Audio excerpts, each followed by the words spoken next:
It's the mid-year freakout tag, all of the cool kids were doing it, and I had FOMO. Basically what this is, it is a series of questions that has you pause at that mid-year point and take stock of everything you've read so far and freak out about your Goodread goals, I guess?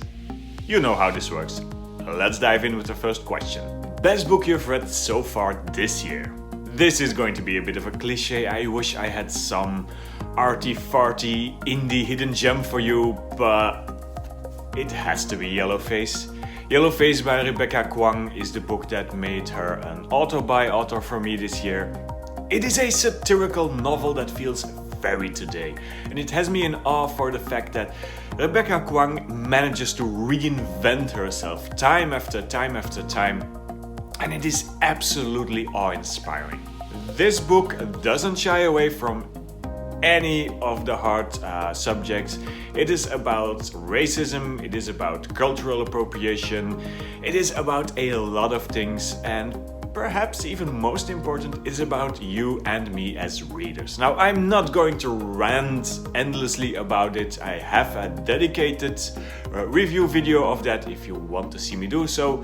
But yeah, best book I've read so far this year, and even in a long time, Yellowface by Rebecca F. Kuang. Number 2, the best sequel I've read this year. Now, I had to do some Goodreads digging, and apparently I just read one sequel this year, and it is this one. Before the Coffee Gets Cold, Tales from the Cafe. I really like this series so far. It is magical realism about this little cafe where people can come, have a coffee and go back into time. They can't change anything and they have to be back, like the title says, before the coffee gets cold.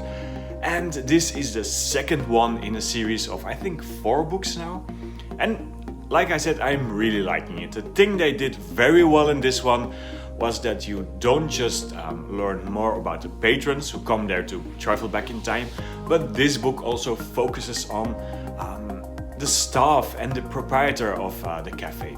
And this is where I'm a little bit afraid, because is it going to be just more of the same? I'm not sure, and I'm a little bit afraid because it might just be a letdown. So if you have read number 3, number 4 in this series, let me know down below in the comments.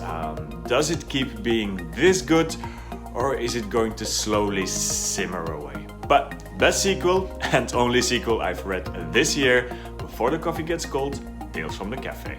Number 3, most anticipated release for the second half of the year. It has to be Terry Pratchett. It has to be A Stroke of the Pen by Terry Pratchett, which will release somewhere in October, if I'm not mistaken. Sir Terry Pratchett notoriously had his hard drive bulldozed over after his death because he did not want any of his unfinished or unpublished materials end up in a book. This book, however, is a bit of a loophole. A Stroke of the Pen is a series of short stories that Sir Terry Pratchett published a long time ago in a magazine. So it is technically not any of his unpublished materials. Is it going to be any good, however? This is what I'm scared of. Sir Terry Pratchett evolved enormously throughout his writing career, and these are some of his earlier materials. So this is not going to be the Sir Terry Pratchett that we come to know and love from throughout the Discworld series. But as a genuine Terry Pratchett fan, I cannot not buy this book. So, Stroke of the Pen by Sir Terry Pratchett will release somewhere early October this year, and it must be my most anticipated and feared release for the second half of this year. Number 4, biggest disappointment. This has to be one of 2 graphic novels. It is either Heartstopper, and my largest criticism of Heartstopper is that it is too meek, too soft, too lovey-dovey. The Heartstopper series could have some really harsh and rough topics in it, like discrimination against same-sex relationships. But it is also meek. Even when things get rough, it's little hearts and cakes and cute dogs that fart rainbows, I don't know. It is just too lovey-dovey for me. I can see the appeal of the series, and if this is your vibe, then by all means, love the hell out of it. but Heartstopper was a bit of a disappointment for me. But then there's another one. Demon in the Woods by Leigh Bardugo is a prequel graphic novel to the Grishaverse series. It is supposed to be a bit of a villain origin story for the Darkling. The book itself, absolutely gorgeous. I mean, it is a luxurious edition, it has great artwork, it has everything there is to love, but the story itself felt lacking. It was a bit like I read it all before. It doesn't feel original, it doesn't feel fresh. In fact, the entire book feels a bit like the second series is airing and we know this is going to sell. Biggest disappointment so far this year must be Demon in the Woods, the prequel graphic novel to the Grishaverse. It just didn't scratch my itch. Number 5, halfway already. Biggest surprise this year? This has to be A Good Girl's Guide to Murder by Holly Jackson. This was a book I did not expect I was going to like. I picked it up as an audiobook because I was lacking anything else to listen to at the moment, and I thought, why not give it a try? And actually, it is kind of captivating. Especially as an audiobook, it feels like you're listening to some true crime podcast. I was really engaged into the story and found myself wanting to listen on. Yes, it feels very YA in a lot of ways, but I couldn't be bothered. It was a light, fun, entertaining read and I enjoyed it a lot. So, A Good Girl's Guide to Murder by Holly Jackson must be my biggest surprise so far this year. Number 6, favorite new author, debut or new to me. I'm going to answer this one very carefully, but so far TJ Klune is growing quite rapidly on me. I'm currently reading Under the Whispering Door by TJ Klune. I'm almost done, and it is something totally different. It is a cozy magical realism, but it is so much more than a vibe. Yes, it has a story, yes, it has characters that actually change throughout the book, and I'm enjoying it really a lot.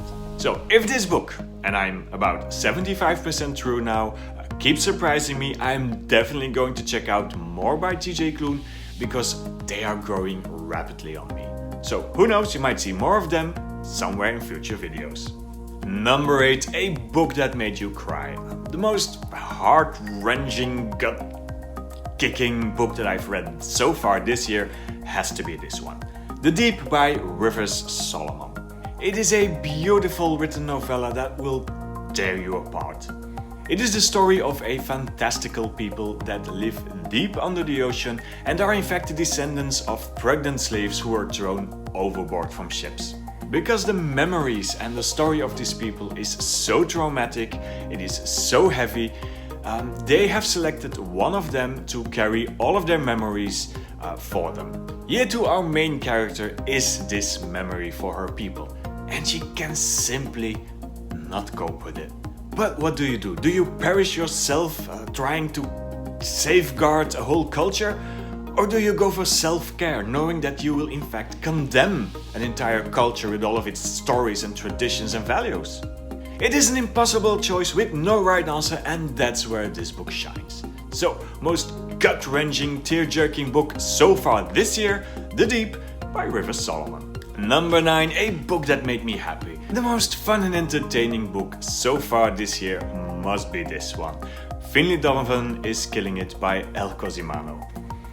It is a murder mystery with a fumbling heroine, a main character that is in over her head, but somehow manages to get through just by sheer luck and determination, I guess. Forget all powerful heroes, forget all knowing detectives, Finlay Donovan is something entirely different. I enjoyed it a lot. It is funny, it is smart, and it is one of those books that you just keep going back to read some more. It is the first in a series and I'm definitely going to pick out some of the sequels soon. But the most fun I had reading this year must have been Finlay Donovan is Killing It by Cosimano. And number 10, last but not least, the most beautiful book you bought or received so far this year. Now I could go with painted edges, with special or limited editions, but I'm not going to. I'm going to go for Why Women Grow by Alice Vincent. I mean, I'm in love with this cover. It is dark, it is broody, it feels almost dark academia, and I absolutely adore it. I mean, look at this. Look how gorgeous the illustrations in this book are. It is absolutely one of my favorite books for this year.